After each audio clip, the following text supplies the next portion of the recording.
Welcome back to the Jimmy Dore Show, everybody. Craig Pasta Jardula here with Kurt Metzger in the house and Misha hanging on out with us.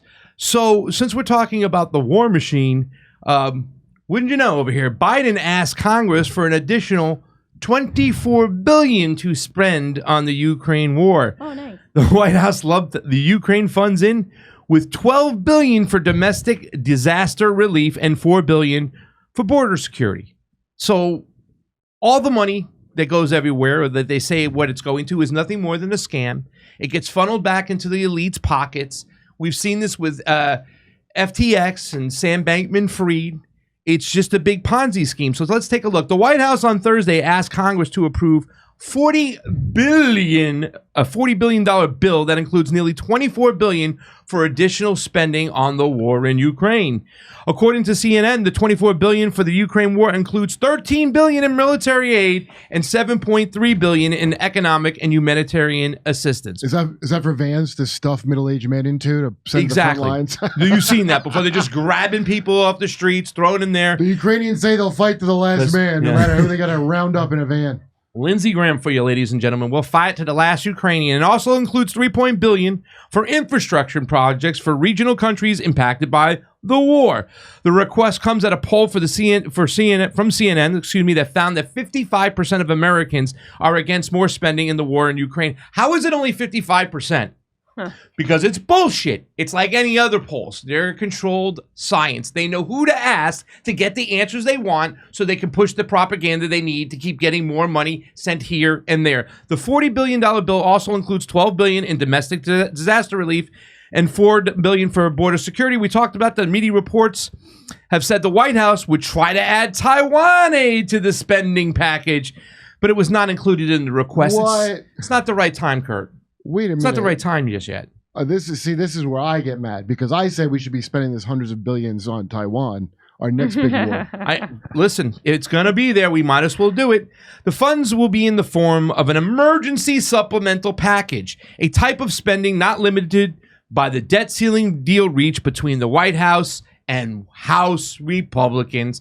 Because we told you, there's no two teams. It's a two-party illusion. There's only one party when it comes to war, and we said this. They labeled it as emergency spending so they can always have a vessel, a way, an avenue in which they can fund America's best business. War, baby. I just take the wars as a foregone conclusion. I like to focus my attention on issues of gender mostly. Which, you know, and our good friend Dave Smith talked about it. They will always pivot to the culture wars when they are losing on the economics and the foreign policy discussion. That's what they'll do. The only foreign country that I know anything about is that Uganda doesn't like gays, and I don't pay attention to anything else. Putin doesn't like gays either, so that's why we have it right. Okay, believe me, I know about that. Since Russia invaded Ukraine, since Russia invaded Ukraine on February 24, 2022, Congress has authorized $113 billion in spending on the war. If the new package is approved, the total will reach about $137 billion. So, Kurt, the question is, $140 billion almost. What else could we spend that money on? Well, it's funny you bring that up. I probably brought this up already, but remember when they were talking about doing slave reparations here in California? Yes. And if you don't like that idea, don't worry, they're not going to do it. Yeah. But for that amount of money, you could not only pay slave reparations, not even to the right people, you could then pay white people reparations who feel bad that you paid slave reparations. You could do that. There's a few other things you could do too as well. I grabbed this TikTok over here. You got to check it out. He did the math over here. If we, I'll just play this here like this, but this is mind-blowing too as well. Take a listen.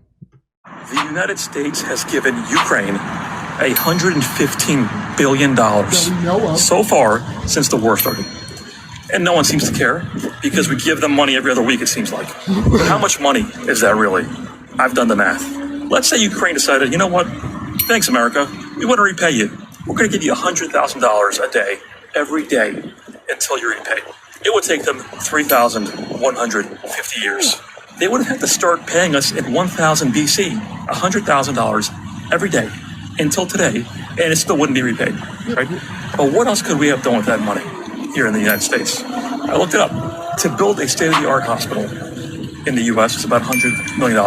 We could have built 1,000 of those hospitals, 20 in each state.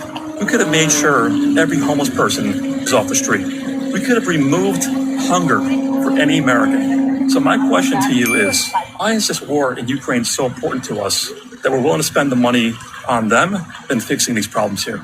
Let me know what you think. Does he not know how loan sharking works? Of course they can't pay it back. That's why you indebt them to you for 3,000 years. Yeah. How do you think we maintain control of AFRICOM?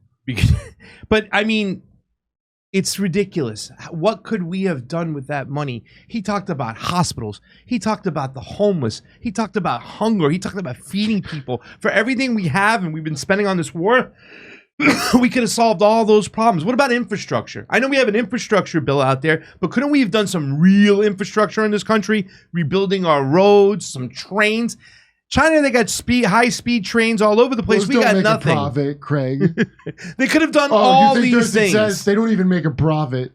I watched a video about how it's like not that good because it's not profitable. What? The trains? They're bullet trains. Well, it's not profitable. Just to look at it that way, you must be the biggest asshole who ever lived in the world. Yes. The fact that they say it's not profitable, the fact that it moves people around quicker, it makes the country more efficient. By the way, on an economic level, of course it's profitable. How do you think all these people get around doing all the trade and raising your GDP? It's not profitable. I mean, it's whatever. Who said it wasn't profitable? Just some video, some dumb, I try to hear everybody out. You do, but you got some useful idiots, people who aren't even paid by the foreign apparatus, the State Department, to say these things. They just go along once again because it's confirmation bias. Everybody's trained to say the same, especially the thing. Like I said, I watch a reparations. I want to say it was Tim Pool, might not been, but somebody talking about that, and I was just laughing, thinking of that money that we all sent to Ukraine. Yeah, you fight. Oh my God! Can you imagine if they spent that money on, reparations for a crime we did commit? Yeah. Well, I mean, what are you talking about? There's other forms of reparations. I was talking about this with Nick, who's been on this show plenty of times. I did a show with him the other day. The reparations I support are mainly a labor issue. It's for people, American descendants of slaves, who built this country, who didn't get paid. To shower the wrong people with money, and you still didn't waste as much as we just did in Ukraine. Yeah. And you know what? You were talking about the other day. I was getting ready to bring it. I'll probably bring it on Monday, right? You were talking about geoengineering, right? Oh, yeah. Now, it's the cloud seeding. It's the Mr. Burns thing you talked about, because I got into that a couple years ago. Where to block the sun out? Well, they can either use it to block the sun out, to cool the planet. They can do cloud seeding. The great Bill Gates. Yeah, the Bill Gates is part of it. Attacked with conspiracy theories. Yeah, and a lot of people believe that that's why a lot of the crops down below can't produce anything anymore, because they're spraying these aluminum aerosols out there that kill the crops. But also there's something called cloud seeding, which they do in Dubai, where they feed the clouds with certain things, certain aerosols that will make it rain. So they say that's why they do it. Yes. And now they've talked about it at the Council of Foreign Relations.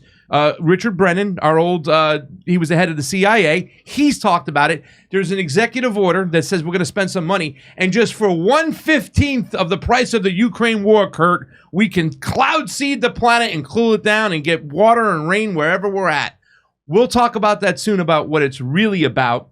Well, I only heard the Bill Gates one. And what did you hear? Yeah.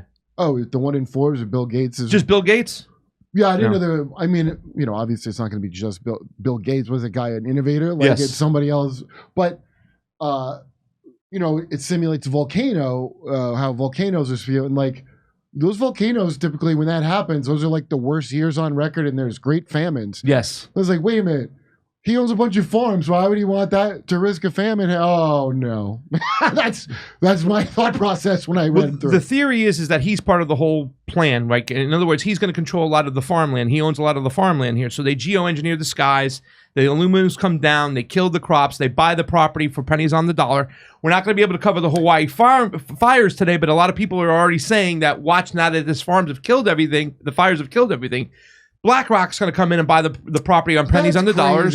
You're just being a conspiracy right now. That's nuts. Well, that's part of the thing. But also that lab-grown meat's approved. Yes. Which I would say don't look into it, because it turns out you're just eating big tumors they grew. Well, you're going to eat either that or you're going to eat the bugs, right? So there's two different avenues of that. Do you want tumors or bugs? Bugs. Now, experts say that's not true. experts say.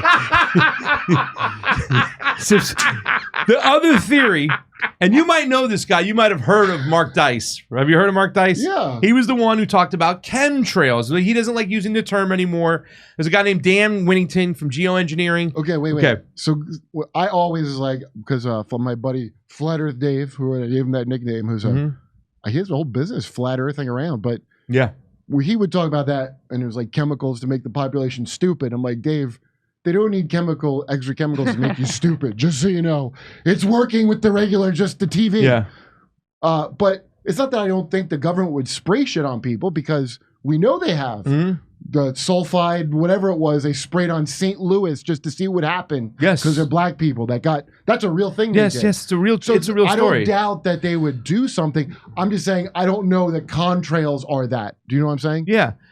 There's another theory. Oh. The major theory is that it's the military-industrial complex's crown jewel weapon. In other words, they can control the weather. They put all these aluminum aerosols in the air. That's their crown jewel weapon? This is their, yes, it is, because what it's it not does. the clown beam from Antarctica making us into clown world? They haven't figured that one out yet. They're still working on that. I think they're doing a great job. Because they are. But for this reason, and this is something that the president of Iran once is Ahmadinejad accused Israel of using this technology. Ahmadinejad said this? Ahmadinejad. Ahmadinejad accused Israel of using this technology with the help of the West to control the clouds. And why they do that is that they don't have to go and attack with missiles and guns and tanks or troops. What? They can cause droughts and starve the people out.